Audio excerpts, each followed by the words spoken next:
Bonsoir chers téléspectateurs, merci de votre fidélité et soyez bienvenus dans un hors-série de 28 minutes avec en majesté un invité international ce soir, l'économiste togolais Kako Nubukpo, ancien ministre de la prospective dans son pays natal, membre du conseil scientifique de l'Agence française de développement. Nubukpo dynamite dans un essai récent les poncifs autour de la croissance miraculeuse de l'Afrique, ce rideau d'illusions. Il plaide pour la fin du franc CFA, pour une démographie choisie et pour une économie arc-en-ciel. Avec lui et avec deux correspondants de la presse étrangère à Paris, nous évoquerons ce soir plusieurs dossiers d'actualité. Tout d'abord l'attaque d'une mosquée à Bayonne survenue dans un contexte de polémique incessante sur le voile et de débat sur la laïcité. La laïcité n'est ni la négation du fait religieux, ni un outil de lutte contre les religions, mais une valeur qui complète le triptyque républicain autant qu'il épouse et renforce chacun de ses piliers. Faut-il s'inquiéter pour la cohésion nationale? Comment réconcilier la France autour de cette question? Autre dossier international, celui-ci, les soulèvements populaires contre la corruption des élites dirigeantes, au Liban en l'occurrence, contre l'augmentation des inégalités du fait de la mondialisation et des coupes sociales au Chili. Bref, le système libéral est-il en train de craquer? Le dégagisme en train de faire tache d'huile? Et puis l'émission se terminera avec messieurs Mauduit et Dequiver qui sont là fidèles au poste. Bonsoir Elisabeth. Et vous parlez de quoi ce soir, les amis? Halloween, Toussaint, jour des morts, citrouille, cierge ou chrysanthème. On dépatouille tout ça tout à l'heure. Très bien. Et vous? Et moi, chère Elisabeth, ce soir, je vous raconte l'histoire du vampire au cinéma. Attention, dents tranchantes. Sublime rétrospective à la Cinémathèque de Paris, n'est-ce pas? À tout à l'heure. Bonsoir Sonia Kironi. Bonsoir Elisabeth. Bonsoir Anne Rosenchère, directrice déléguée de la rédaction de l'Express. Oui, bonsoir Qu'adore notre invité Kako Nubukpo, pour des raisons qui vous appartiennent. On ne va pas développer autour de ça. Kako Nubukpo, vous publiez chez Odile Jacob L'urgence africaine et on vous voit comme un économiste certes, mais aussi un chercheur, un intellectuel et quasiment un agitateur. Vous dégommez un à un tous les poncifs BA qu'on a autour de l'Afrique, la croissance, l'émergence, l'afro-optimisme. Les choses sont beaucoup plus subtiles et beaucoup plus complexes que ça. Ah oui, déjà, moi je pense que les chercheurs doivent faire preuve de leur utilité sociale. Ouais. Voilà. Donc ils doivent s'engager dans le débat public. Après, c'est vrai que la croissance africaine, ces 20 dernières années, est plutôt élevée. Mais elle ne produit pas la prospérité attendue. En tout cas, pas pour tout le monde. Exactement. Hein. C'est ce que vous expliquez dans cet essai. Alors, on va y revenir sur cette croissance africaine et puis d'autres thèmes. Mais d'abord, votre portrait. Qui êtes-vous, chercheur togolais Kako Nubukpo? Voilà votre portrait réalisé par Amila Swilem. Il n'a pas l'air comme ça, mais Kako Nubukpo est un homme révolté. Plus précisément, un économiste écœuré. Né au Togo en 1968, Kako Nubukpo rêve du jour où son continent reprendra son destin en main, quand les multinationales cesseront de piller l'Afrique sans offrir de travail en retour. Dans beaucoup de pays africains, les gens sont sous les arbres, en train de jouer au ludo, pendant que les ouvriers chinois bossent. Bon, moi, c'est un truc qui m'a toujours paru bizarre. Ça, c'est quand même un problème. Ancien ministre de la prospective du Togo et doyen de la faculté des sciences économiques de Lomé, cet amoureux de la France a fait des études d'économie à Strasbourg, puis un doctorat à Lyon. Depuis des années, il pourfend le franc CFA, vestige de la colonisation qui asphyxierait selon lui les économies africaines. Pas question de tomber dans la victimisation pour autant. Les premiers coupables du marasme africain sont les élites du continent à ses yeux. Nos chefs d'État ne sont pas au niveau des rêves des pères de l'indépendance. Si vous passez votre temps à déposer votre argent dans les banques suisses, dans les banques françaises, comment voulez-vous mener ce combat? Lui, le partisan d'une Afrique forte et indépendante, a épousé une Malienne. Ils ont eu 2 enfants, pas plus. Fils d'une sage-femme, Kako Nubukpo soutient au risque d'être politiquement incorrect que les Africains font trop d'enfants. Avec une population qui double tous les 25 ans, il prédit une explosion démographique dont les retombées se feront sentir jusqu'en Europe. Il n'y a que 300 km entre les côtes libyennes et les côtes italiennes. Donc penser qu'on peut assigner tout un continent à résidence, c'est n'avoir rien compris à l'histoire du monde. L'enjeu africain aujourd'hui, c'est trouver du travail à la jeunesse africaine. À 51 ans, son expertise lui a ouvert les portes des plus grands établissements universitaires au monde. Sciences Po, Oxford ou encore Princeton. Le CV parfait pour briguer la présidence du Togo prévue en 2020. Fin politicien, il répond « Je compte servir mon pays à l'endroit où je pourrais être le plus utile ». Kako Nobobko, on reçoit le futur président du Togo? Je ne suis pas sûr. Vous n'êtes pas sûr? Vous n'avez pas encore fait votre religion sur la question? Bon, alors revenons à l'Afrique aujourd'hui. Exactement. Qu'est-ce que ça veut dire? La tragédie grecque fut d'abord africaine. Ça veut dire quoi? Ça veut dire que pendant 35 ans, on a imposé un modèle libéral qui a paradoxalement ruiné l'Afrique? Oui, ce sont les programmes du Fonds monétaire international. C'est-à-dire qu'au moment de la crise grecque, ce qui m'a frappé, c'était la ressemblance entre les préceptes que la Troïka imposait finalement à la Grèce et ce que l'Afrique a vécu pendant 35 ans. C'est-à-dire la restriction des dépenses budgétaires, une politique monétaire vraiment très restrictive, la libéralisation, la privatisation des entreprises publiques et puis la réduction des coûts de production, notamment le salaire. Et ce qui est bizarre, c'est que on connaît la fin de l'histoire, c'est-à-dire les remises de dettes, et on a quand même fait jouer cette histoire à la Grèce. Anne. Oui, Elisabeth Le Noté, votre livre pulvérise cette nouvelle mythologie qui a cours notamment dans les milieux d'affaires français de l'émergence fabuleuse du continent africain, notamment économique. De quoi est-ce que cette nouvelle mythologie est le nom et en quoi elle se trompe?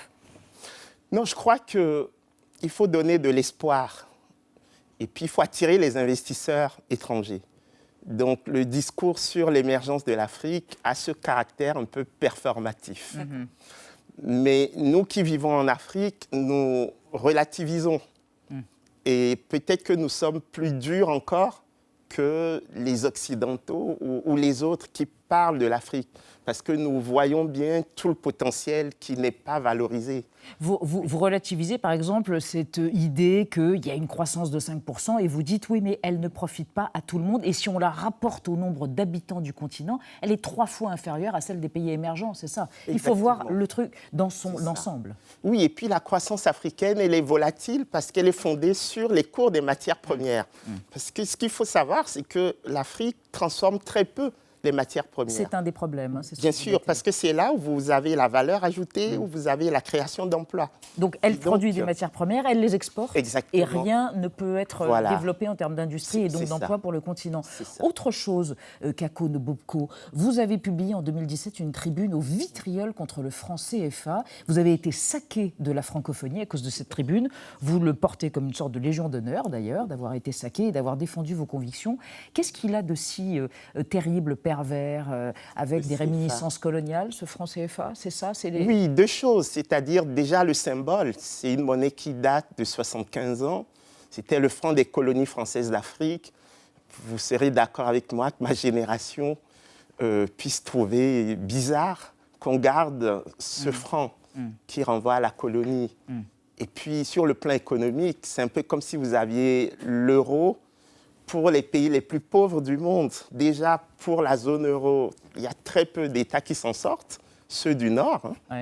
Mais imaginez pour les pays pauvres, les plus endettés au monde, avoir une monnaie aussi forte que l'euro, c'est comme une taxe sur toutes nos exportations. Et c'est très difficile de financer l'économie réelle avec une telle monnaie. C'est ça. On va évoquer avec vous, Kako Nobobko, et avec vous, Sonia, un sommet qui s'est déroulé à Sotchi entre les pays africains et la Russie. Et oui, c'était la semaine dernière dans cette station balnéaire russe de la mer Noire. Vladimir Poutine recevait la quasi-totalité des chefs d'État africains. 43 chefs d'État et de gouvernement avaient fait le déplacement pour ce tout premier sommet Russie-Afrique. La moitié d'entre eux ont eu droit à un tête-à-tête avec Vladimir Poutine. Un vrai succès pour le président russe. Le message est clair, la Russie est de retour sur le continent africain dont elle s'était retirée à la chute de l'Union soviétique, laissant la place aux Occidentaux et à la Chine. Alors dans les allées du sommet, vous le voyez, les stands d'armement se sont taillés la part du lion avec des hommes d'affaires russes et africains qui se pressaient pour manipuler les derniers fusils d'assaut de fabrication russe. Plusieurs accords ont été signés dans le domaine de la coopération militaire, mais également dans le domaine du nucléaire et des minerais. Est-ce que pour vous, ce type de sommet, c'est une opportunité ou plutôt un frein, au contraire, au développement de l'Afrique ? Moi, ce que j'observe, c'est que les dirigeants africains se baladent de sommet en sommet. C'est-à-dire, on était au Japon il n'y a pas très longtemps pour le sommet Japon-Afrique. Il y a eu le sommet Chine-Afrique, Inde-Afrique, Turquie-Afrique, maintenant Russie-Afrique, bientôt France-Afrique à Bordeaux, en juin 2020. Moins ils sont légitimes et plus ils se sentent obligés de se trouver de nouveaux parrains. Et donc, il faut qu'à un moment donné, ils comprennent qu'il faut d'abord rendre compte aux populations. Le développement, il est endogène. Je veux dire, la Russie n'aime pas plus l'Afrique que la Chine n'aime l'Afrique, que l'Inde n'aime l'Afrique. À propos de ces dirigeants, Kaku Nububko, vous employez une expression extrêmement lapidaire, ce sont des dirigeants offshore. Tout à fait. Ça veut dire quoi, offshore? Comme des plateformes de pétrole offshore? Exactement. Je dis que l'Afrique ne produit pas encore ses dirigeants. Ils sont nommés avec l'aval de Voilà, le l'Occident. reste du monde choisit les dirigeants qu'il veut choisir. Et ce ne sont pas des dirigeants qui sont légitimes. Et c'est pour ça qu'il y a un souci en Afrique. Et c'est ce qui explique ce décalage, finalement, entre le peuple africain qui vit son histoire et les dirigeants qui vivent leur histoire. Sauf que ce n'est pas la même histoire. Anne. Une question sur laquelle vous ne mâchez pas vos mots, c'est la démographie. Vous dites l'Afrique a une démographie subie, elle doit passer à une démographie choisie. Vous l'illustrez vous-même, familialement. Et alors, d'abord, pourquoi? Et ensuite, est-ce que c'est encore une question taboue en Afrique ou est-ce que elle est de plus en plus débattue? Oui, pourquoi? Parce que le reste du monde, en 50 ans, a divisé de moitié la croissance démographique. Les Asiatiques sont passés de 1,4% par an à 0,1% par an. Avec un problème de vieillissement, quand même. Oui. Mais il n'y a pas eu d'émergence dans le reste du monde sans maîtrise démographique. Et là, le souci en Afrique, c'est que quand vous allez demander à une femme nigérienne pourquoi elle a 10 enfants, elle ne saurait pas vous expliquer. C'est pour ça que j'insiste sur l'éducation, sur le fait de choisir sa démographie. Les politiques publiques ne sont pas en phase avec cette croissance démographique, une population qui double tous les 25 ans. Vous imaginez ce que ça induit comme politique publique dans des économies où les recettes fiscales sont très faibles. Et donc, il n'y a pas de miracle. Et donc, peut-être que les Africains ne veulent pas entendre ça pour des raisons souvent culturelles, religieuses, mais c'est notre devoir d'insister là-dessus. Vous préconisez une politique arc-en-ciel. Que serait cette politique arc-en-ciel qui permettrait un véritable développement en fonction de tous les Africains et pas seulement des élites? C'est quoi une politique arc-en-ciel? Une économie arc-en-ciel. Voilà, ce sont les chaînes de valeur qui peuvent permettre à l'Afrique de s'épanouir, comme l'économie verte. On voit tous les enjeux autour des COP et donc de l'écologie. On voit l'économie mauve, ce qu'on appelle la culture. Ce que l'Afrique a de mieux à offrir au reste du monde, c'est sa culture. Et pourtant, elle n'est pas très valorisée. L'économie transparente, le numérique. Les Africains ont une forte appétence pour le numérique. Seulement, ça ne se traduit pas dans les chiffres de croissance. Pourquoi? Parce qu'on n'a pas des politiques d'innovation et de recherche. Donc, il y a un vrai enjeu de passer de très belles innovations microéconomiques à l'échelle, en fait. Et pérenne sur le long terme. C'est ce que vous dites dans cet essai, L'urgence africaine, donc, je le rappelle, publié chez Odile Jacob. Vous allez rester avec nous, Kaku Nububko. On va accueillir 2 correspondants de la presse étrangère à Paris. Ils vont nous rejoindre dans un instant. Mais d'abord, le Togo, votre pays natal. Quelques clichés qui lui sont parfois accolés et qui sont déconstruits par le tandem Tanvier-Dolt. Regardez. Cliché. Grande destination, petites observations. Le Togo. Le Togo est ce petit pays de l'Ouest africain. Mais si, coincé entre le Ghana et le Bénin. Et aussi petit soit-il, le pays a évidemment été marqué par l'esclavagisme et la colonisation. Mais encore... liberté. Incontournable, le monument de l'indépendance édifié en 1960 à Lomé. Un style à la Oscar Niemeyer pour célébrer l'émancipation du pays. Adieu colon français. Quoique. L'architecte du monument est français, l'artiste Georges Couster, qui a représenté un homme brisant ses chaînes et inscrit dans le béton la devise du pays, travail, liberté, patrie. Sorcellerie. Pour les amoureux du vaudou, direction le marché aux fétiches. Amis animistes, bienvenue. Ici, chaque objet a son utilité. Quoi de mieux qu'une tête de chien pour protéger sa maison des voleurs? plus efficace que la bonne vieille pancarte française « Attention, chien méchant ». Le phénomène peut faire sourire ou pleurer. On pense aux enfants dits sorciers, accusés d'être à l'origine de tous les malheurs du monde, des boucs émissaires qui risquent jusqu'à leur vie. Épervier. L'épervier, on le sait, est rusé, agile. Il symbolise l'agressivité et l'envolée vers les hauteurs. Il n'en fallait pas plus pour que la sélection togolaise de football en fasse son emblème. Problème, les éperviers battent de l'aile en ce moment. Il est loin le temps où Emmanuel Adebayor faisait la différence d'un coup de tête. Le Togo est 124e nation au classement FIFA. Allez, un petit coup de soda bille, la liqueur locale à base de vin de palme, nous fera oublier tout ça. Je vais quand même dire bonjour à Stéphane De Vries. Bonsoir. Bonsoir. Stéphane De Vries. Vous êtes correspondant à Paris de la chaîne de télévision RTL Pays-Bas. Et à côté de vous, notre ami Thomaïs Papayoannou, correspondante à Paris de la télévision publique grecque ERT. Retour au Togo, où vous êtes né en 68. Je vous voyais regarder absolument navré l'équipe de foot nationale, l'épervier, 124e. Oui. C'est une consternation. Pourtant, on a fait la Coupe du Monde de football il n'y Oui. a pas très longtemps, Oui. en 2006 en Allemagne. Oui. Une question plus politique à propos du Togo et puis du Bénin voisin. Est-ce qu'il faut restituer, comme le réclament certains, les œuvres d'art premier qui ont été rapportées en Europe et en Occident pendant des décennies? Est-ce qu'il faut les restituer à l'Afrique? Vous avez une... Oui, disons opinion qu'il faut en tout cas privilégier la circulation des œuvres d'art.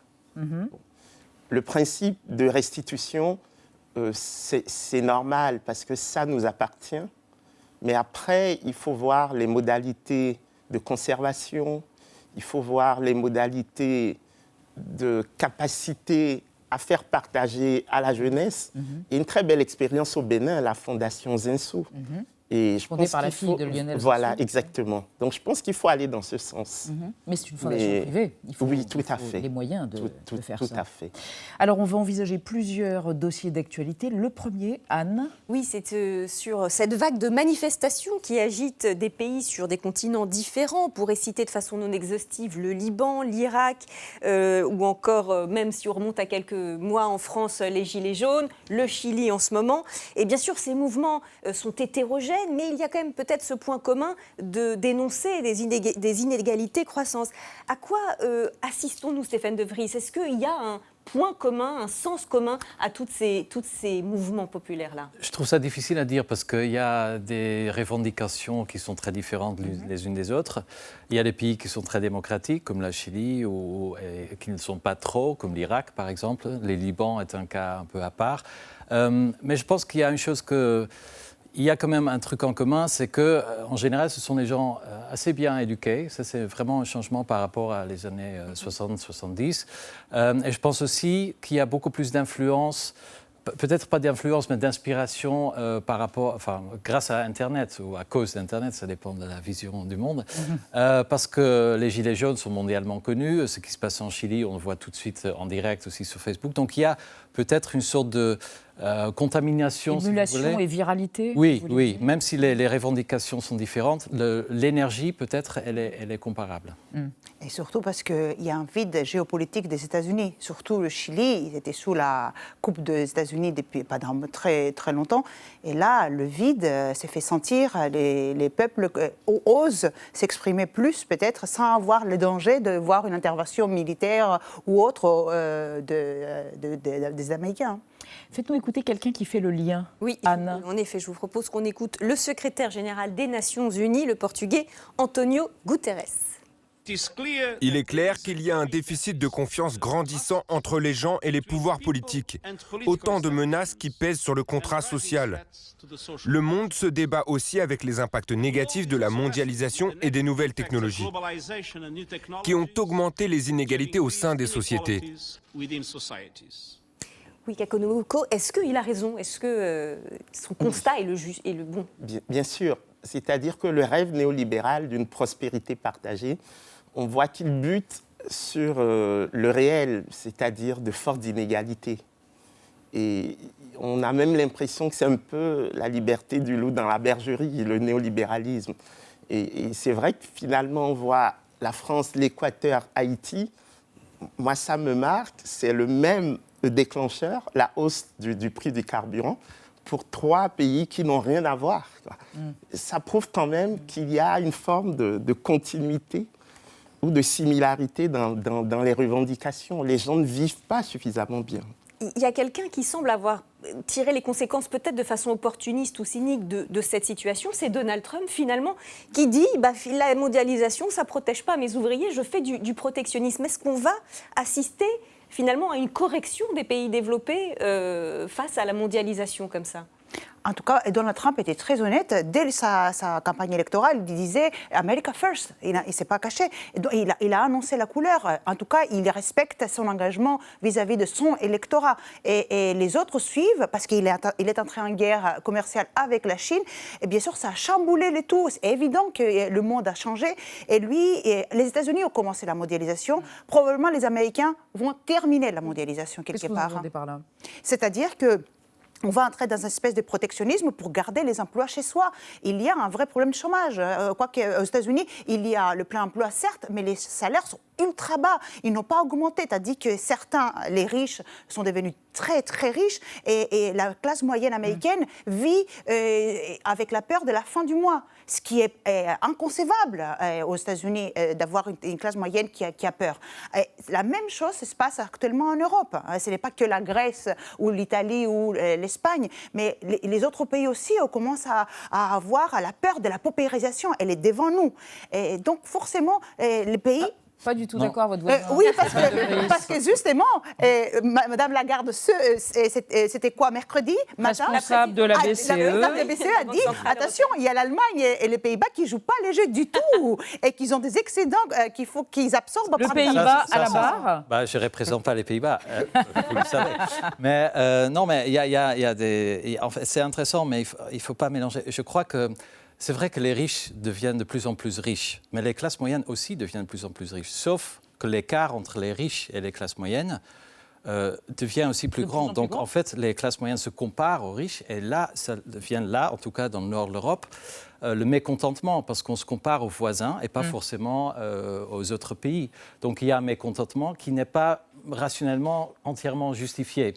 Le vrai problème, je pense, l'enjeu de l'avenir, à part le climat, parce que ça, c'est le seul véritable problème que nous affronterons, c'est faire en sorte que les inégalités n'agrandissent pas. Or, en France, on voit que la pauvreté a augmenté cette année ou l'année dernière. Donc, il y a certes un problème, mais je suis moins pessimiste que vous. Je pense que la mondialisation, c'est la solution et pas du tout le problème. Vite sa presse internationale à la une du quotidien The Guardian d'hier. Insatisfait site, pour une fois, des élections anticipées auront donc lieu le 12 décembre prochain pour tenter de sortir le Royaume-Uni, l'Europe et le Brexit du ravin, comme dirait le Premier ministre britannique Boris Johnson. Thomas Papaioannou et après évidemment Kaku Nubukpo. Vous pensez qu'on sort véritablement, c'est la fin ?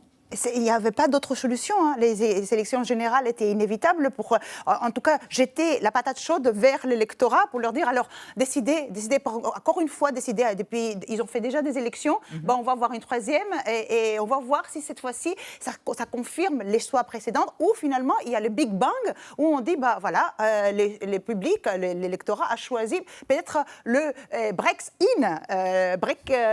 Je ne sais pas comment on peut traduire vers du... Voilà, ça se peut. Et donc voilà, c'était la seule solution. Kaku Nubukpo. Mais oui, c'est la crise de la représentation démocratique. Ce qu'il faut rappeler, c'est quand même que le néolibéralisme, il est antidémocratique par essence. Parce que c'est quand même la déconnexion des marchés financiers vis-à-vis du secteur réel de l'économie. À partir de là, on fait peser sur le politique des choix qui ne peuvent plus être les siens. Des choix que les marchés ont déjà validés. Et du coup, on se retrouve avec des populations qui ont une demande sociale très forte, mais avec des politiques qui sont incapables d'y répondre objectivement. Et c'est pour ça que je dis l'urgence africaine, c'est une urgence planétaire. Parce que ce qu'on observe en Afrique, c'est simplement multiplié par 100 ce qui se joue dans le reste du monde. Et on ne peut pas dire que tout le monde est suffisamment peu intelligent pour ne pas voir les intérêts objectifs. Moi, j'ai fait une année à Oxford. C'est vrai que la Grande-Bretagne, objectivement, a tout intérêt à rester dans l'Union européenne. Elle a sa monnaie, donc elle peut jouer là-dessus. Et elle a un marché captif qui est le marché européen. Mais les gens ne se sentent pas bien et ils le manifestent. Stéphane de Vries? Oui, je pense qu'on assiste à la fin de la démocratie telle qu'on la connaît. Je pense que c'est une bonne nouvelle. Je pense que la grande différence avec tout ce qui se passe aujourd'hui, et par exemple, il y a 50 ans, les gens étaient beaucoup moins informés, moins bien éduqués. Et je pense que tous ceux qui maintenant vont dans la rue se rendent compte que la démocratie, telle qu'on nous l'avait présentée pendant très longtemps comme modèle idéal, n'est pas du tout si idéal que ça. Et puis, il y a un décalage entre... Et quelle serait l'alternative, Stéphane de Vries, alors, à la démocratie? J'y réfléchis beaucoup, mais je n'ai pas oui encore... Vous n'avez pas encore la solution? Je pense Vous nous faites peur. une vraie solution serait une vraie représentation des citoyens. Donc, plus d'institutions, plus de parlement, mais une démocratie très directe. Par exemple, tous les matins, quand on se lève, il y a 3 ou 4 questions, 3 propositions faites par tout le monde. On peut voter tous les matins. Et des votations tous les jours? Tous les jours. Donc, une vraie gestion à la quotidienne par les citoyens et non plus par des sortes d'institutions qui représentent finalement plus rien, qui sont déconnectées. Ou qu'elles-mêmes, c'est ce que conteste... Ou qu'elles-mêmes, en effet, on voit ça très bien avec le Parlement britannique, qui a toujours été un exemple pour beaucoup de démocraties, et maintenant c'est quand même la risée du monde démocratique. Donc je pense que tous ces mouvements que nous voyons actuellement, mais aussi déjà avec le printemps arabe, c'est vraiment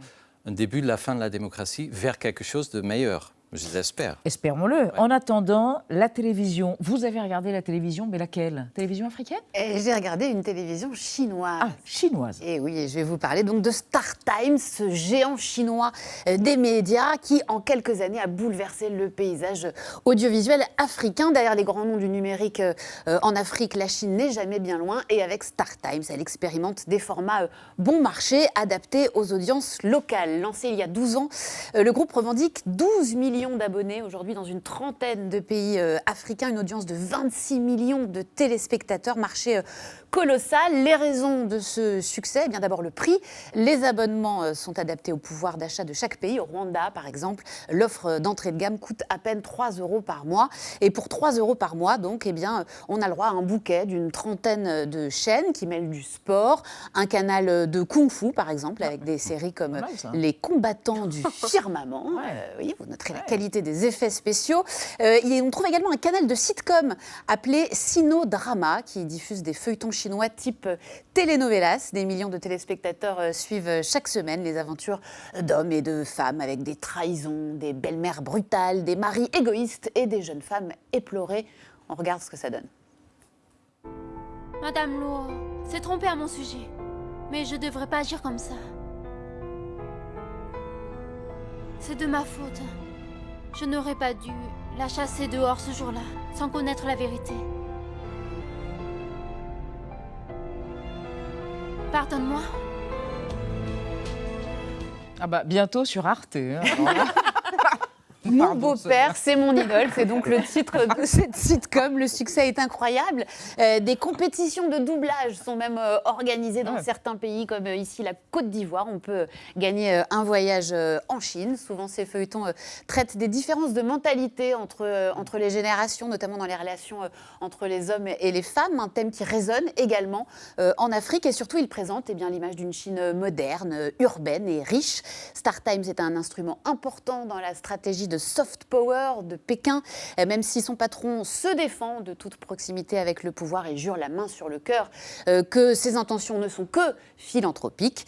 Star Times est pourtant encore aujourd'hui la seule entreprise chinoise privée dans l'audiovisuel à avoir un droit spécifique d'émettre à l'étranger par le ministère du Commerce chinois. Dernière étape de cette offensive télévisuelle, il y a quelques jours, Pékin lançait à Abidjan son projet d'accès à la télévision pour 10 000 villages reculés dans une vingtaine de pays du continent africain, avec notamment des projecteurs équipés de panneaux solaires. Et devinez à qui ce programme a été confié? À Star Times. Kako Nububko, ça vous inquiète cette influence grandissante de la Chine en Afrique, pas seulement dans le domaine de l'économie, mais également influence culturelle? Oui, vous savez, le peintre Goya disait « Le sommeil de la raison produit des monstres ». Et dans ces fameuses peintures noires, moi, mon rêve, c'est que les jeunes Africains ne soient pas demain des monstres. Parce que ce qu'on voit là, ce n'est absolument pas ce que nous aimerions avoir comme éducation pour les jeunes Africains. Et donc ça, c'est quelque chose qui me paraît fondamental, mettre l'accent sur l'éducation, sur la promotion de la culture, les valeurs africaines. vous savez, il y a un proverbe africain qui dit « il faut apprendre à écouter ce qu'on ne vous dit pas ». Donc c'est intéressant parce que ce que la Chine donne à voir à l'Afrique, ce n'est pas ce qu'elle fait. Et la Chine a été un des meilleurs élèves de la Banque mondiale, paradoxalement. Mais donc le modèle chinois, tel qu'il est présenté en Afrique, aurait besoin d'être dépoussiéré. Mais il y a quand même une appétence. Oui, parce que les dirigeants africains sont heureux d'avoir affaire aux Chinois, parce que les Chinois disent « nous ne faisons pas d'ingérence. Vous pouvez ne pas respecter les droits humains, c'est votre problème. » Et de deux, les Chinois disent « nous sommes un pays en développement comme vous. » Donc nous avons, guillemets, le même ennemi, l'Occident. Et donc à partir de ces éléments, vous voyez que peuvent se mettre en place les grands projets d'infrastructure, avec beaucoup d'ouvriers chinois d'ailleurs, qui travaillent à la place des Africains, alors qu'il y a quand même 2 milliards d'Africains en 2050. Oui. Et donc ce type de développement ne me paraît pas être une très bonne chose. Merci Kako Nububko. Le deuxième dossier de la semaine, le voile et la laïcité, et en l'occurrence un projet de loi. Oui, le Sénat a voté mardi l'interdiction des signes religieux pour les parents accompagnant les sorties scolaires. Ce vote fait suite à la polémique qui avait suivi la prise à partie par un élu du Rassemblement national d'une mère voilée accompagnant une sortie dans un conseil régional. Est-ce que vous comprenez ce vote, Thomaïs Papayali ? Non, parce que je ne comprends pas ces votes, enfin, je n'accepte pas ces votes parce que ça débutait avec cette image atroce d'une mère qui s'est fait blâmer par un homme blanc, âge moyenne, qui la montre du doigt, il la dénigre, il l'humilie devant son enfant. C'est une image atroce, toujours de la même image d'une femme, de la femme qui est la victime d'une... Vous dites que le fait que ça fasse suivre ce geste-là... Exactement. C'est-à-dire l'humiliation d'une femme, peu importe si elle soit voilée ou pas, c'est une humiliation publique d'une femme. Avant, vous vous souvenez, après la guerre, on leur coupait les cheveux, on les rasait le crâne aux femmes. Là, elle porte le voile et on la montre du doigt et on dit, voilà, il faut que tu disparaisses de la scène publique parce que tu portes ton choix de porter un voile. Et je trouve ça une image atroce de la condition féminine, peu importe sa religion. Donc, à partir de cette image-là, tout de suite, très vite, de voter une loi à l'arrache comme ça, je trouve ça, c'était pas digne de la France. Honnêtement, ce qu'on a comme image de pays des droits de l'homme. Mais pays des droits de l'homme et de la laïcité, et de la Stéphane laïcité, de Vries. merci. Et là, il y a... C'est pas digne de la France, mais c'est typiquement français. Je pense que toute l'Europe aura vraiment du mal à comprendre ce qui se passe ici avec le voile et le débat qui en suit. Aussi la restriction de la liberté individuelle, parce que c'est de là, il s'agit de là, à mon avis, c'est l'État qui dit à un individu, un citoyen, qu'est-ce qu'il peut faire ou peut pas faire. Ça, c'est très français, hein, je sais, c'est dans l'histoire et la tradition. Mais pour moi, c'est inacceptable. Moi, je ne comprends pas non plus qu'on a l'un des chômages les plus élevés de l'Europe. Il y a des trous dans les routes. Il y a des hôpitaux, des écoles, des prisons délabrées. Et pourtant, la seule chose dont le pays s'occupe actuellement, c'est un petit bout de tissu. Donc il y a quand même un énorme contraste entre les véritables problèmes, et je ne mentionne même pas le climat, parce que ça, c'est le vrai problème. Vous l'avez déjà mentionné tout à l'heure. Voilà. Et là, c'est un problème qui a été créé, qui n'existe pas réellement. Et moi, je trouve ça vraiment incompréhensible. Un bout de tissu, les musulmanes pieuses le prennent mal, qu'on dise un bout de tissu, et les musulmanes laïques le prennent mal aussi, celles qui essayent de s'en... C'est pas à moi de juger qu'est-ce que pense un musulman sur ce bout de tissu. Pour moi, c'est un bout de tissu, et donc l'État non plus. Et il y a aussi une autre chose que je ne comprends pas, parce que je suis peut-être un petit immigré qui comprend mal la France. Bien sûr. C'est que... la loi sur la laïcité, elle est très claire, elle s'applique à l'État, elle ne s'applique pas aux citoyens.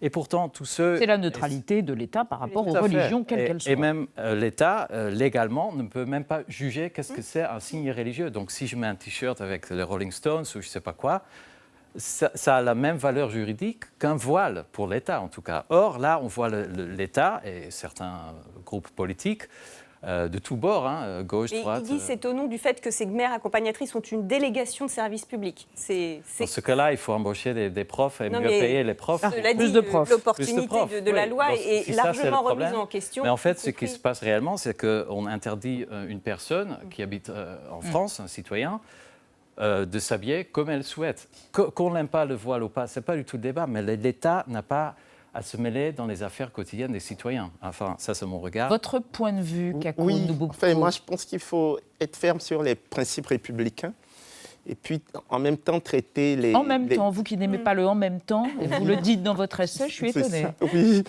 traiter les gens avec beaucoup d'humanité. Après, c'est vrai qu'il vaut mieux être riche et voilé plutôt que pauvre et voilé. Sur les Champs-Élysées, dans les grands magasins, on voit beaucoup de femmes voilées qui ne semblent pas provoquer beaucoup de... Il y a aussi un autre petite Voilà, remarque tout à fait. que je voudrais faire en tant qu'Européen. La France est le seul pays en Europe qui a une loi aussi stricte et radicale et peut-être elle est bien dans le principe, mais c'est le seul pays qui a donc cette loi sur la laïcité. Et c'est le seul pays qui est si obsédé par la religion, et notamment l'islam, en fait. Donc, c'est vraiment, pour moi, il y a vraiment un sens de xénophobie qui est aussi... En tout cas, quelque chose de discriminatoire. Absolument, et c'est dans la tradition française, parce qu'avant, il y avait la répression des manifestations des religions qui sont autres que le catholicisme, il faut le dire. Avant, c'était les protestants, ensuite les juifs. Avec la laïcité s'est bâtie contre le catholicisme, quand même. C'était un compromis entre l'Église catholique et l'État. Et donc, il n'y a pas... la liberté religieuse n'est pas une vraie tradition française, comme la liberté d'expression non plus. C'est un autre contexte. Et la France, elle est le seul pays en Europe qui a vraiment autant de problèmes avec, notamment, les musulmans. Merci Stéphane De Vries, merci Thomaïs Papayoannou. Kakou Nubobko, ce fut un plaisir de vous recevoir et de vous faire connaître aux téléspectateurs d'Arte qui ne vous auraient pas connu encore. Je rappelle l'urgence africaine, changeons le modèle de croissance. Votre essai tonitruant et plein de pistes pour effectivement que l'Afrique profite aux Africains. C'est chez Odile Jacob. Merci d'être venu dans ce hors-série de 28 minutes qui continue avec, dans un instant, messieurs Mauduit et De Quiver à propos de la fête des morts, de la Toussaint, d'Halloween, des citrouilles. Et puis, cris et suçotements, on évoquera les vampires qui sont aussi de la partie. Mais d'abord des intox. Ce soir, la Russie et l'Arabie Saoudite se sont-elles monnayées des lieux de culte ? C'est l'histoire d'une rencontre entre le roi d'Arabie Saoudite et Vladimir Poutine. Le premier demande s'il peut construire une grande mosquée à Moscou. Le président russe accepte à condition qu'une grande église orthodoxe soit construite à Riyad, la capitale saoudienne. Le roi refuse et la discussion en reste là. Cette histoire est racontée en un tweet partagé près de 2000 fois. C'est l'application du principe de réciprocité, salue un avocat parisien retweeté par Christine Boutin. Mais tout plausible qu'il puisse paraître, ce récit est en fait une invention. Les deux chefs d'État n'ont jamais monnayé ainsi des lieux de culte à construire chez l'autre. D'ailleurs, s'il n'y a pas de grande église orthodoxe à Riyad, il existe déjà une grande mosquée à Moscou, détruite en 2011 et rebâtie en 2015. L'histoire qui ressemble le plus à cette intox date de 2008 quand le roi saoudien avait proposé de construire une mosquée à Moscou. En réponse, des groupes orthodoxes russes et non Vladimir Poutine avaient demandé sans succès de bâtir une église à Riyad. Mais à chaque rencontre entre le président russe et le roi saoudien, l'histoire ressurgit sur les réseaux sociaux. Chez les partisans francophones de Vladimir Poutine en août 2017, puis via le parti d'extrême droite, le Parti de la France. Plus récemment, ce n'est plus le roi d'Arabie Saoudite qui aurait proposé ce troc aux locataires du Kremlin, mais le prince héritier du royaume, Mohamed Ben Salman. Bref, l'intox s'adapte, mais reste fausse. Merci des intox. Oh, vous êtes assorti au décor. Oui, mais je... Oh hein vous faillotez? Oui, c'est ça. Bonjour. Victor De Quiver, bonjour. Xavier Mauduit, comment ça va? Très bien. Alors, de célébrations mortuaires. Halloween, c'est aujourd'hui. Demain, la Toussaint. Samedi, la fête des morts. Et de quoi on parle? Eh bien, justement, du lien entre ces fêtes. C'est étonnant. Tout ça réuni en 3 jours. En ce moment. C'est à la fin du mois d'octobre 560 à Tara, la capitale mythique de l'Irlande, que se serait tenue la dernière fête de Samhain. Samhain, c'est le nouvel an pour les Celtes. Au moment où arrivent les grands froids, les druides invoquent les héros morts. Alors, Samhain est à l'origine de la fête d'Halloween. Vous savez, Halloween, c'est une fête tardive, c'est une réinvention de cette fête antique au 19e siècle, quand les Irlandais qui arrivent aux États-Unis ont besoin de renforcer leur identité, donc ils imposent cette fête d'Halloween. Donc, en soi, pas de rapport avec le christianisme. Et pourtant, au premier temps de l'Église, quand l'institution Église se met en place, donc vous voyez, on est dans ces 4e, 5e, 6e siècles, pour abattre les païens, vous avez 3 choix, ils sont très simples. Soit vous essayez de les convaincre, ça ne marche pas. Soit vous les Soit tuez. vous leur explosez la tête, vous brûlez les idoles, parce que c'est un petit peu violent. Ouais. Sinon, vous christianisez, si j'ose dire, leur fête. Et les chrétiens ont des héros. Ce sont les martyrs, on les voit dans le calendrier, ce sont la plupart des saints du calendrier. C'est pourquoi au 8e siècle, en Angleterre, et c'est important, une fête s'impose. 1er novembre, c'est la Toussaint, la fête de tous les saints. Et vous allez voir, c'est très logique. Tout dans le calendrier, il y a des saints tous les jours. Oui, mais alors peut-être qu'il en manque quelques-uns. Il y a peut-être un martyr dans un coin, on ne le connaît pas, le pauvre type qui est mort dans sa montagne. Donc comme ça, en faisant la Toussaint, on ratisse large, on ramasse tout le monde est content. Ça y est, nous avons une fête. 3 siècles plus tard, au 11e siècle, Odilon, abbé du monastère bourguignon de Cluny, crée à son tour une nouvelle fête. Alors cette fête, c'est le 2 novembre, c'est la fête des morts, avec encore une fois une certaine logique, ratisser large et renforcer l'identité des chrétiens, pour bien montrer que la communauté chrétienne ne se limite pas simplement aux vivants, à la terre, ça va au-delà, c'est le monde des morts. Donc vous voyez en soi, entre Halloween, la Toussaint et la fête des morts, il n'y a pas de lien évident. Sauf si on regarde ça sur un temps un petit peu plus long, de quelques siècles, où là, on trouve une certaine logique, une logique qui nous conduit aujourd'hui, où là, en 3 jours, bing, bing, bing, 3 fêtes pour célébrer les morts. Et c'est l'occasion pour nous d'aller au cimetière, de n'oublier personne et surtout de garder la patate. Qui porte encore une fleur à Parmentier, grâce à qui, cependant, la pomme de terre est devenue plat national. Seules les histoires d'amour résistent à l'oubli. La dame aux camélias a toujours ses fidèles. Et la tombe où gisent confondus les restes d'Héloïse et d'Abélard attire encore, 8 siècles après, l'hommage de ceux qui veulent croire l'amour plus fort que la mort. Tiens, il fait beau, allons au cimetière. Allons au cimetière, l'amour plus fort que la mort. Bien sûr. Alors Victor, on n'est pas tellement éloigné. La mort transcendée, les vampires. Il y a une exposition absolument magnifique qui démarre à la Cinémathèque de Paris, qui se tiendra là-bas jusqu'au 19 janvier prochain. Le vampire en majesté. Et oui, alors évidemment, la légende du vampire était née avant la naissance du cinéma, mais elle prend vraiment forme à la fin du 19e siècle grâce au roman gothique de Bram Stoker, Dracula. Dans le livre, déjà, le comte Dracula peut se transformer en chauve-souris. Il émet de la lumière avec ses yeux, il a peur du soleil, il a peur des crucifix. Le cinéma va très vite s'approprier cette figure cinégénique et il ne va plus la lâcher jusqu'à aujourd'hui. Ça commence dès 1922 avec le célèbre Nosferatu de Murnau qui représente un vampire expressionniste aux longues griffes et aux dents tranchantes.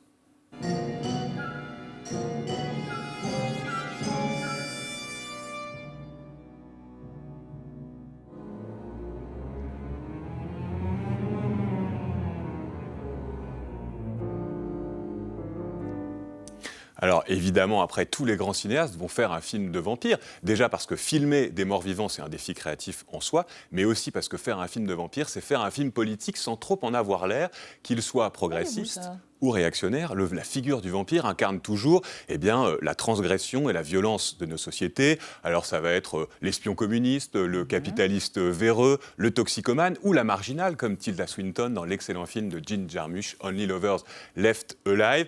On va pas se mentir, faire un film de vampire, c'est aussi faire un film sensuel. Sucer le sang, vouloir se reproduire à tout prix. Et d'ailleurs, le genre va un peu vriller dans la fin des années... Méfiez-vous d'ailleurs. Et le genre va vriller à la fin des années 50, lorsque Christopher Lee va incarner un Dracula sexy dans une série de films produite par le célèbre studio anglais, la Hammer. C'est aussi des dizaines et des dizaines de films érotiques, complètement érotiques, et notamment ce grand chef-d'œuvre pour adultes signé Charles Maton en 1973. Spermula. Spermula. Elle est jeune, elle est belle, elle a besoin de vous.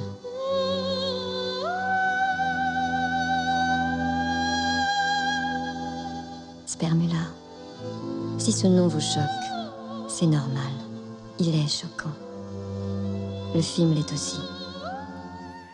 Bande-annonce minimaliste, mais immense plasticien, Charles Maton, rappelons-le. Donc ça, c'est 1973, mais depuis 20 ans, la figure du vampire n'est plus ce qu'elle était, ma bonne dame, puisque de figure transgressive, elle va devenir une minorité comme les autres, que ce soit Robert Pattinson dans Twilight ou dans la série True Blood. C'est une minorité qui va subir des injustices et qui va ne cesser maintenant de vouloir s'intégrer au reste de la population. Pourquoi pas ? Oh, la normalité, la barbe, non? Merci mes amis, 28 minutes est terminé. À suivre sur Arte Chérie. La soirée série, Peaky Blinders, les 3 derniers épisodes de la saison 5, on en redemande. Et on se quitte, c'est pour vous, enfin c'est pour vous aussi bien sûr. C'est pour la mort, quoi, c'est pour la vie, tout est mélangé. Vampire Weekend, This Life, à demain, tchuss. Dream would last a little bit longer.